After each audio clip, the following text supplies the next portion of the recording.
Togetherness. That's what some people here outside UC Medical Center tell me that they have experienced in the days since Damar Hamlin was injured on Monday night. Yes, I'm as close as we can possibly get to the scene. It's a little bit of a difficult one to get to, so I'm going to get behind the camera so we can move you as close in as we can possibly get and take a peek at that scene here on I-75. We know that those 3 school buses were involved in the crash. Talks surrounding ways to improve the Brent Spence Bridge are nothing new, but Ohio Governor Mike DeWine tells me it's time to move past talks and start to make things happen. This is the news we've been waiting for. We're going to hop back in the Toyota Storm Tracker. We're going to make our way back towards Cincinnati, and we'll keep you posted along the way, Tricia. A family man who always stepped in to help those in need. That's how Antoine Mulder is described by his mother and his sister. They tell me that he was a hard-working father of 3 and that they can't fathom why his life was cut short. Togetherness. That's what some people here outside UC Medical Center tell me that they have experienced in the days since Damar Hamlin was injured on Monday night, with some telling me that going through this alongside their neighbors has been a life-changing experience. I mean, this thing is touching every single human being.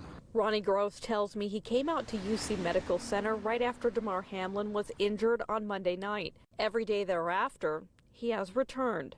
Gross tells me over the course of the week, he has met people from all walks of life and that he feels called to stay outside the hospital, serving as a shoulder for them to lean on. You know, just helping other people, praying for other people, loving on other people, just doing my part. Take one look at the signs hung outside the hospital, and you will find many of them reference prayer. Those prayers were acknowledged on Saturday by Hamlin, who tweeted for the first time since his injury, saying in part, quote, "Putting love into the world comes back 3 times as much. Thankful for everyone who has reached out and prayed." This comes as doctors at UC Medical Center say Hamlin's condition continues to improve. Well, that tells us that prayer works. It's bigger than us. It's bigger than Cincinnati. It's bigger than the NFL. Gross says this week, the people he has met and the tears, hugs, and collective sigh of relief shared together will have a lasting impact on him. It's changed me from the inside out even more. And speaking of togetherness, what you're looking at now is part of a large balloon arrangement that was brought here outside the hospital overnight. Each of these balloons, people have been writing messages of support for Hamlin on them, and of course all of them connected together. But again, the mood out here, a very positive one, as doctors say that Hamlin continues to progress in his recovery, although he is still listed in critical condition. From UC Medical Center, Candace Hare, Fox 19 Now. Yes, Tricia, we have hopped out of the Toyota Storm Tracker. We are still in Elizabethtown, so again, western Hamilton County near that Ohio-Indiana border, but we wanted to give you a sense of what conditions look like here off of the road. If you take a look around me, of course, you can see that precipitation is really coming down right now. I know we've heard Steve and Ashley talk about those wind gusts, and when you're outside here, you can really feel it. There will be times where it feels like the precipitation is coming straight down, and then times like now it is just blowing and it really hits you, and you can feel that difference. It's gotten much, much colder out here. We actually just had to brush icicles off of our backup cameras, so that really showing you how quickly that moisture is freezing, even on our own vehicle. If you take a look down here at the ground, starting to accumulate is some of that precipitation. Still pretty fluffy at the moment. They've been doing a good job out here though with the plows. I don't know if you can see because it is a little bit dark, but the roads out here are pretty good. Some of them are actually really clear, so that's a good sign that maybe at least here in Elizabethtown, crews are getting ahead of things. We're going to hop back in the Toyota Storm Tracker. We're going to make our way back towards Cincinnati, and we'll keep you posted along the way, Tricia. Talks surrounding ways to improve the Brent Spence Bridge are nothing new, but Ohio Governor Mike DeWine tells me it's time to move past talks and start to make things happen. This is just great news.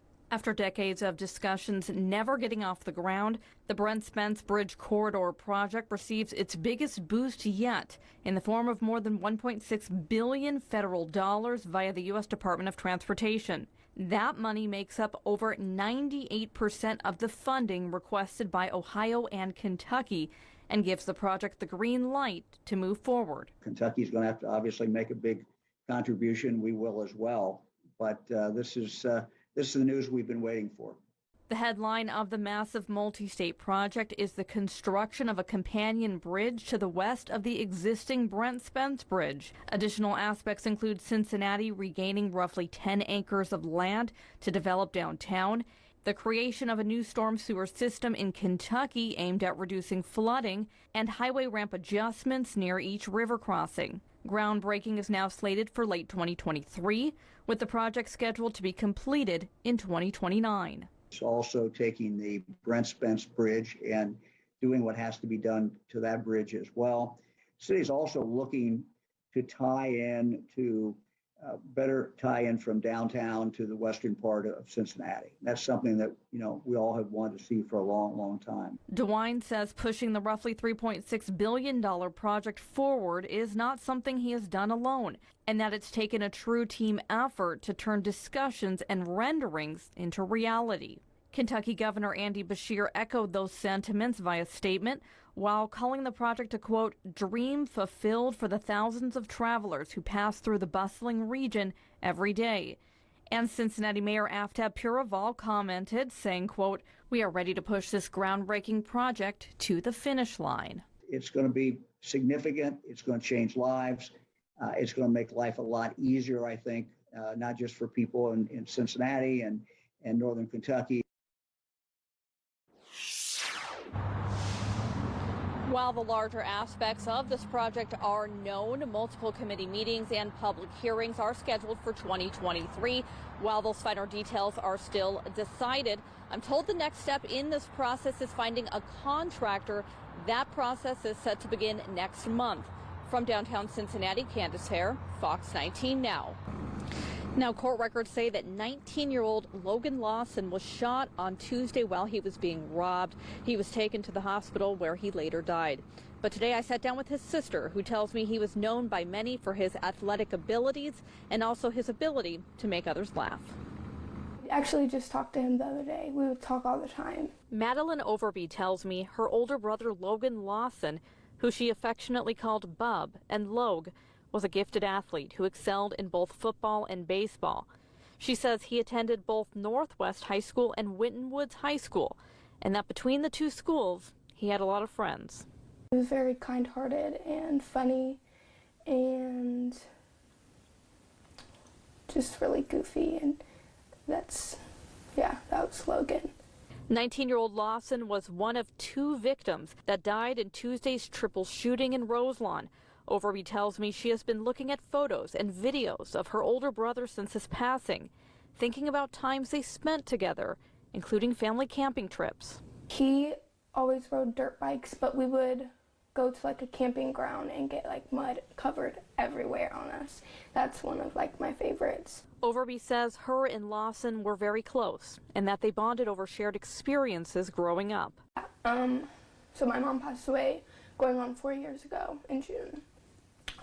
Me and my brother grew up with my mom. It wasn't always the best, but we were the ones who grew up with her really for the most part. So when she passed away, he was the one who understood the most, I feel like. Lawson's passing comes just days before Christmas, a holiday Overby tells me he looked forward to each year.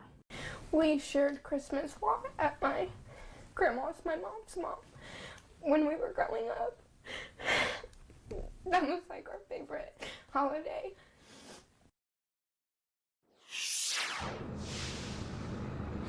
Now she tells me that she has received many messages of support and words of encouragement from people, and she wanted everyone who's reached out to know that she is grateful for all of those messages. The Cincinnati Police Department announced today that 18-year-old Jalen Dubose is facing murder charges in connection with Lawson's death. From the Cincinnati Police Department, Candace Hare, Fox 19 Now.